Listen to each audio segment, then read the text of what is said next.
Welcome viewers to this NPTEL course on educational leadership. So, today we will discuss about a new topic, that is educational research and pedagogy. So, what do we mean by educational research and why it is important for pedagogy, and what are the different dimensions of pedagogy, how these two concepts are interrelated. So, today we will discuss elaborately about this. Now, let us have one question, that is, why do we need to have the educational research? What is why it is necessary and what are its importance? Let us discuss about that.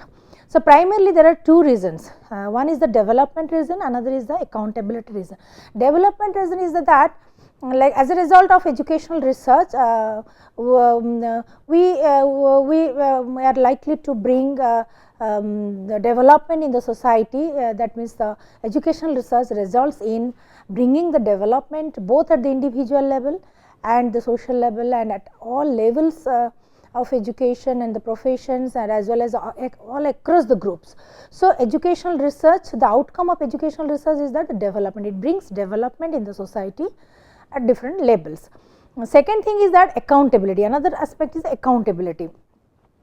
So, as because education is a public trust and education is an enterprise, education is the public enterprise, hence it involves lots of investments.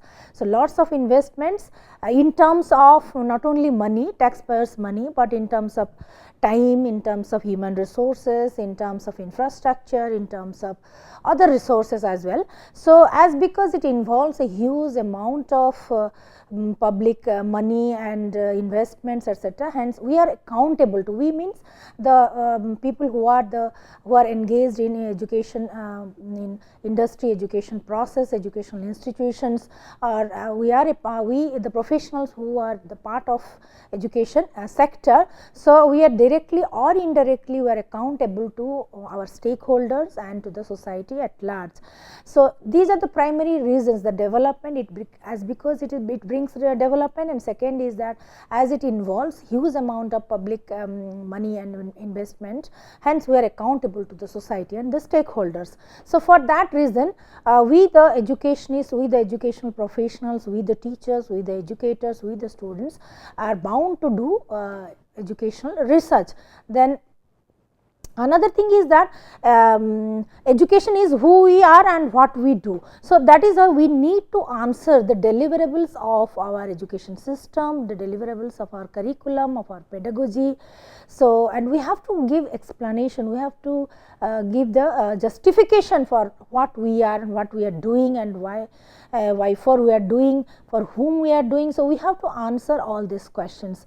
So, that is why education requires educationists or educators, they are bound to answer these questions, public questions are about the public deliverables and the outcomes and the educational outcomes, as because it is an human enterprise, it is an huge enterprise which involves public trust, public money, taxpayers money, time, investment, etc. Third thing is, the third reason is that yes, educational research also focuses on the effectiveness, that is bringing effectiveness for enhancing our impact, our competency, our effectiveness as the teachers, our effectiveness as the administrators, our effectiveness as the students as well, students, teacher, educators at all level. It that means it focuses on bringing the effectiveness or improving or enhancing our competence. Hence, we need to do educational research. Then for maintaining the quality of education and benchmarking. So, unless and until we do the research, how can we justify, how can we examine, re-examine, validate, like whatever practices we are adhering to, we are sticking to are really successful, are really valid, are really fruitful, or it is feasible. So, we need to examine, re-examine and validate our own practices, pedagogical practices, administrative practices, policies, curriculum, content, everything from time to time to update it, not only to update it, to revalidate it. So, and in that way we can bring the quality education in our system, in our education system at different level. We need to update our curriculum, content, revalidate it and make it at par the international standard, global standard, and we can set the benchmarking of the quality education. Then again educational research also focuses on bringing the scientific thinking in our attitude, in our approach. So scientific thinking in the sense that when we would like to engage ourselves in educational research, definitely we have to very logical, we have to very rational, and we must adopt a scientific approach and attitude towards any concept, any content, any pedagogy, any approach, for proving it, for justifying it, for examining it, for evaluating it in a very logical and rational way. So in research, formally we think in terms of, so it's a part of, it's, you can say it's a practice, it's a part, it's a philosophy of, you can say, educational research, that we need to think scientifically, we need to think critically, we need to think rationally. So in research, formally we think in terms of different types of asking different questions, doing the observation, collecting the data, analyzing the data, formulating hypothesis, and testing and experimenting and testing the hypothesis. Then also we also test or verify and re-examine the already existing theories to improve it, to critically evaluate it, to revalidate it, or we need to re-examine these to construct the new theory, etc. So research, that means it's a research is it brings a formal language in education to ask different types of questions, to make the observation, to collect the data, and to make it as scientific, as objective, as rational as possible, in order to verify its efficacy, verify its possibilities, the probabilities, the causality, the correlations, and on the basis of that we need to test the hypothesis that we frame or we assume, and revalidate the theories, or may be that we construct the new theories. So most important parts of educational research are like using the empirical data or natural evidence. Sometimes we suppose we have introduced a new concept and we want to experiment on it, so we can collect the empirical data. That means physically in the reality context, the real setup, we administer it, we examine it, we conduct the research and collect the empirical data. So by using the empirical data and methods, we want to prove it, we want to validate it. Sometimes it happens that we also collect the natural evidence, evidence from the natural setups and from the natural contexts, etc., which can be re-examined also. Similarly, we also go through the different kinds of paradigms which have already been established, and we want to retest it. Similarly, we want to re-examine the theories and adopt certain theories to revalidate it, whether it applies in our case or not, and if not, why. Similarly, some kind of authoritarian evidences are there in terms of the books and teachers,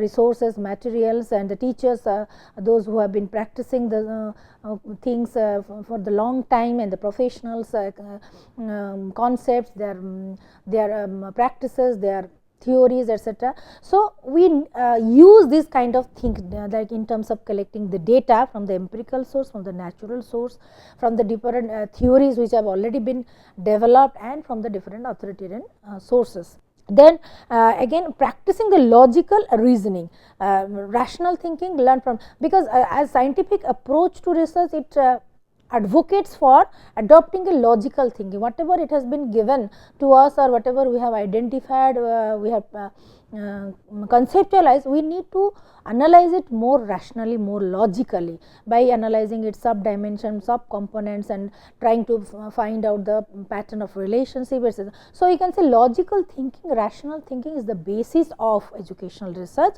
And in the process of formal learning, formal education, actually we have gradually adopted it. We have gradually learned how to think rationally, how to think logically, or logical analysis.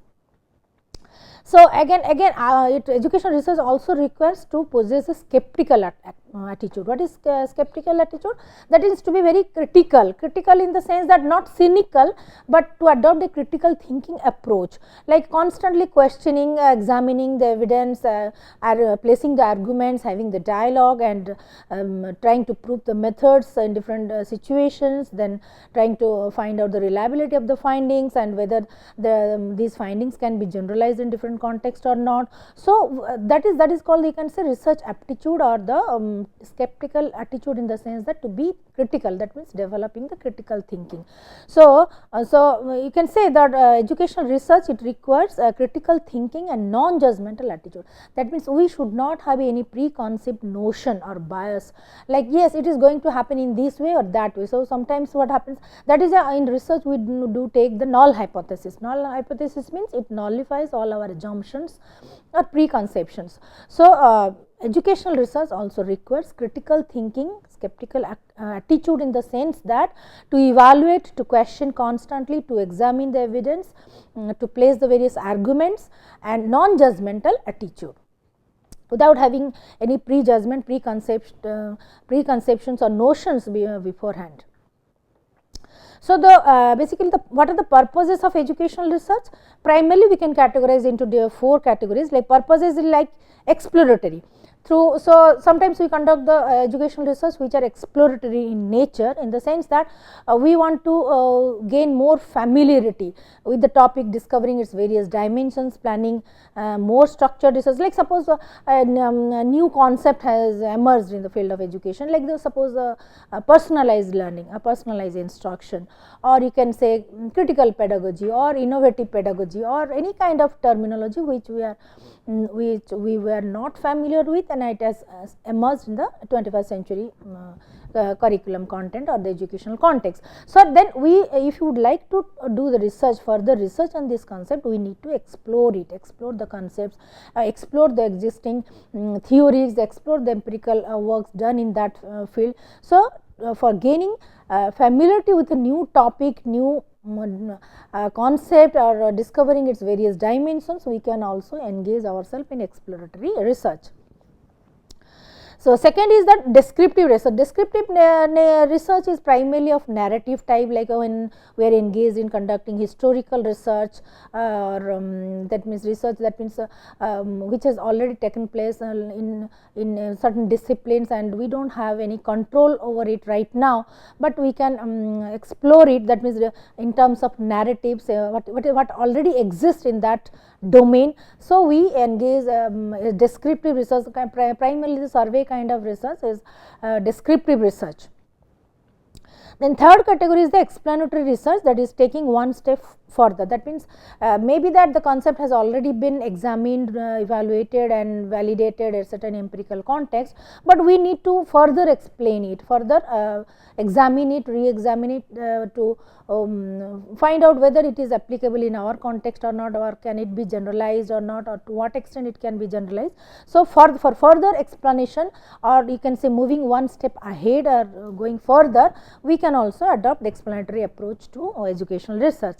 Then fourth is that evaluation, evaluate the specific outcomes, like as a matter of fact, because of some some intervention program or some kind of new curriculum has been introduced, or some kind of teacher education program has already been done. After the program has been conducted, then we often try to evaluate its effectiveness, evaluates its efficacy. Like for example, flipped instruction, flipped classroom is a new concept in pedagogy. So, suppose we have already used it, introduced it, practicing it, etc. But after some time now, we need to evaluate its efficacy and effectiveness in terms of going back to the whole process and assessing the students' performance, then asking questions to the teachers and evaluating the materials, etc. That is, evaluate the specific outcomes, like whether we want to ensure that whether this flipped instruction, flipped classroom has really given us the results or not, and to what extent its outcomes are positive, constructive and useful for us, and provide a justification of why and how of the particular finds. And if in case, suppose in one case we got the positive results or constructive outcomes, but in other situation we couldn't get it, then we need to justify. So, we need to verify it, like why it has not happened in other situation, why it has happened in a particular situation, what are the co-factors, what are the other variables that that found to be conducive in that context. So, we need to evaluate all these factors. Then comes the research method. There are different kinds of research methods are there. So, in social science primarily we stick to adhere to survey research, descriptive kind of research, because sometimes what happens, we do not have the control over the reality which has already happened, or we cannot control so many other social variables. So, then sometimes we prefer to adhere to the survey kind of research in place of laboratory research, because in laboratory research the variables are very much controlled, and we have to adhere to certain conditions, experimental conditions, etc. But so in social science primarily, even though we stick to survey research methods, but there are also other options available, and we can verify, we can examine, or we can redesign our proposal and research problem in such a way, so that we can adopt different kinds of research methods. So, then we have to decide what research methods do we find more suitable for our area of research interest, like whether we are interested in social science research, in physical science research, in pedagogical research, or in educational management research, or what type of research interest do we have right now, and for that matter we need to find out the suitable research method for that. So, therefore, we need to ask many questions with regard to, not only with regard to the research methods, but also the other aspects, like in the when we select research problem, what are the variables, and whether these two variables it shows that it predict some kind of correlation, some kind of causation, some kind of association or not, and how to explain it, how to verify it. So, and in order to verify the kind of relations, so what method, right method we should adopt. So, and analyzing the common domain related experiences through scientific thinking. Besides these things also, we can also analyze the common experiences, that means classroom experiences, student interactions, or the peer group interactions, or you can say collaborative learning situations, etc. So, common experiences, also learning experiences. So, we can also analyze it in a very scientific way by adopting the scientific approach, logical thinking and rational thinking. So, another thing is that as an outcome of, you can say, educational research, the cause and effect relationship is also there. Like when we select a research problem, obviously it involves 1, 2, 3, 4 variables, 2, 3 variables. Some variables are independent, and we want to see its impact on other variables, dependent variables. So, it somewhere or other way these variables are related, and it often shows some kind of cause and effect relationship. So, then how to interpret this cause and effect relationship, how to explain this cause and effect relationship, because causal research objective is to determine which variable might be causing the certain behavior. Like if we select a kind of research problem which involves causal relationship, then how to justify it, how to verify that this variable causing the other variable to react or respond in a particular way. So, in that way we have to select the research objective like that. Like for example, smoking causes cancer. For example, we have taken a research problem, smoking causes the cancer. So, then whether the smoking behavior and the incidence of cancer in case of the individual, whether these two variables are related as the cause and effect relations, cause and effect variable, or some kind of correlation is there, or it is just simply coincidental, or any other co-variables are also there. So, correlation again, so in social science research is very difficult to establish that it is the cause and it is the effect. So, it is very difficult to establish the cause and effect relationship between two variables in social science research, because we cannot control so many other variables, and so we cannot be 100% sure about one is the cause and the other is the effect.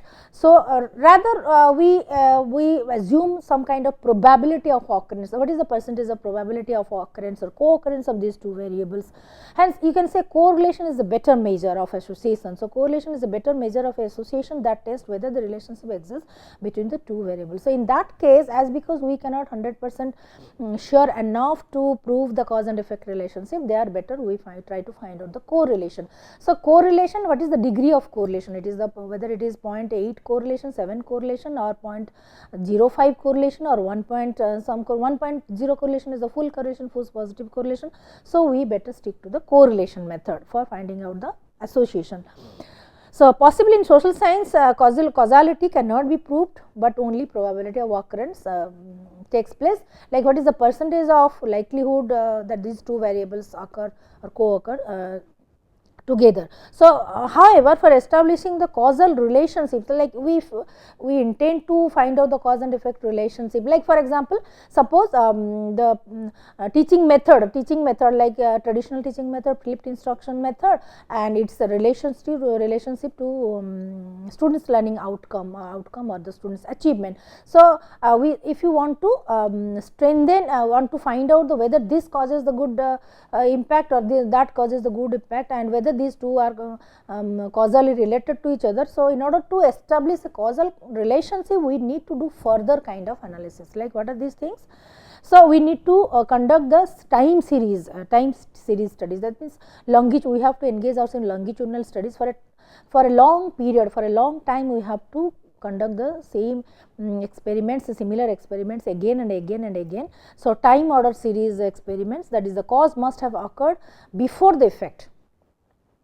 So, in order to establish the cause and effect relationship, we have to be very particular that the cause has already taken place before the effect, is not the reverse. So, for over a period of time in the long run or in the longitudinal studies, if we can establish that yes, every time we conduct it, we were getting the same results.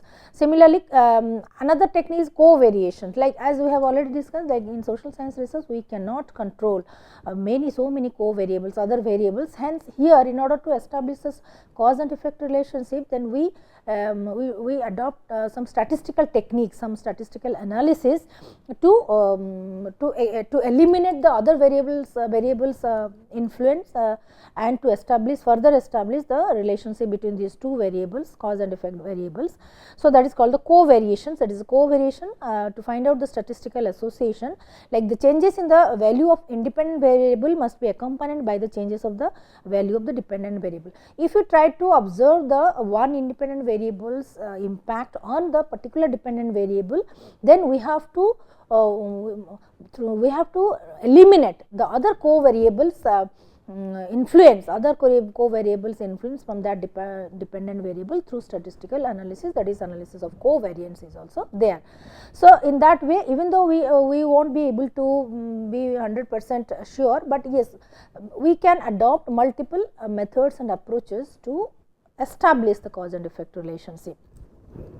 Similarly, we have to justify the rationale, justify the logic behind it, that must have the logical and the compelling explanation for why these two variables are related. Like if we are going to observe the cause and effect relationship between the teaching methods and the students' achievement, etc., and if in one method we are getting the better result, then we have to conduct it for a number of times, in number of situations, number of contexts, in number of sample groups, to revalidate, to re-examine it, that every time we conduct in different situation over the period of time we are getting the same results. So, there may be some causality, there may be some relationship. Moreover, by analyzing the statistical techniques also, we can also further establish. So, we have to even though we are getting the statistical result, we should not be happy, we should not be satisfied that it proves to be justified, it proves to be valid, but we have to analyze the logic, the rationale behind these two things. So, logical explanation is another way of analyzing the cause and effect relationship. So, again a non-spuriousness, is that that means in some situations this impact may be that this impact of independent variable on the dependent variable may be a huge impact or very large, or you can say superfluous, in the sense that is huge, which we might not have expected earlier also. So, it must be established that the independent variable x, only x causes the changes in the dependent variable, not other explanations. Like even though we have curbed the other interferences, even though we have adopted the analysis of covariance, even though we have tried to control the other variable intervening variables, still then whether there is any spuriousness spuriousness in the data. So, in that situation we have to check it again whether the data results are very much skewed or not, or it is normal, how it is being distributed. So, we have to verify its non-spuriousness also, and the correlation, and the correlation does not imply the causation. Even though we get 0.7 or 0.8 correlation between two variables, the correlation is it does not ensure us that yes, correlation is that some kind of relationship is there, but there is no such causation, no such cause and effect relationship. So, correlation does not always imply the causation. So, other factors besides cause and effect can also create the observed correlation. Maybe that there is no such direct cause and effect relationship, maybe some kind of influence, some kind of relationship exists. For example, creativity is a function of self-actualization of the individual.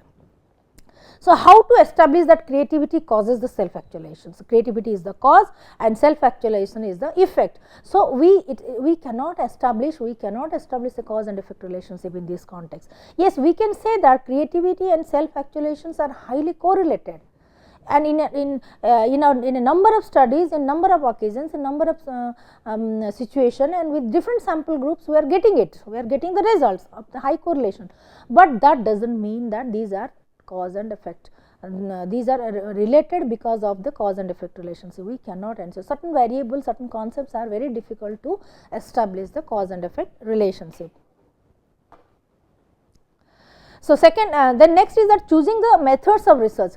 So, when we are selecting a research problem, identifying a research problem, we have to be very particular, very serious about selecting the appropriate research method for verifying it. So, we must consider the pros and cons of the possible method. If we have selected a research problem on pedagogy or in classroom management or learning material or mathematic difficulty, learning difficulty, any problem we select, then we have to find out which method will be most suitable. We can whimsically we can adopt anything, any method, but that will not help us in proving that exactly this is the impact, exactly this is, we cannot map actually the result of the outcome. So, that is selecting the right method, proper research method is also another important aspects of educational research, and we must consider the pros and con of the every method. Like suppose if you conduct the survey research method, it may be easily done, but there is the validity and reliability of the findings may not be that potential. So, and if you stick to the experimental method is very good, but with this kind of problem is very difficult to conduct the experimental research. So, what we want to study, so it primarily depends on what we want to study, how much time it requires. So, whether it's we have the time limit of 6 months or 1 year or 1.5 years, etc. What is the time required, and so, and within that time limit, and this topic is very large, very vast area, is very broad, and so while selecting a research problem, identifying a problem, then how much time it requires, what are the constraints that we are going to face in terms of the resources or in terms of in terms of not being feasible or possibility of conducting this research in different contexts, etc.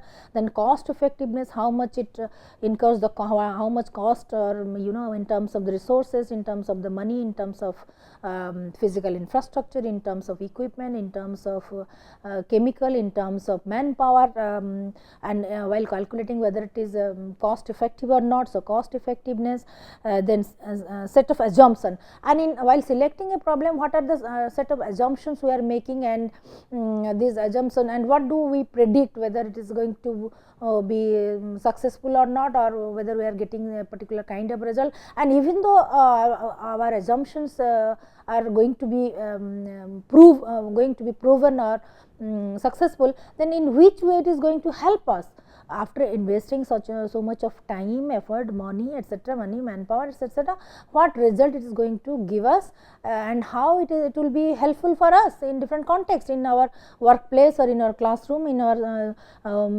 education institution, where it is going to be applied. So, and the philosophical questions, and so often we should not be very much fascinated by the identifying a philosophical questions, like whether whether democracy is more successful, more useful and more positive and constructive in terms of creative and innovative thinking or not, or any other form of government or any other form of administration will be more successful or helpful. So, while selecting this kind of philosophically highly abstract and philosophical questions is you can say is unfeasible. So, it is not possible to conduct research. It will be simply wastage of time and resources. So, with this we just finish the part of the educational research, then thereafter we will further discuss about these other aspects, dimensions.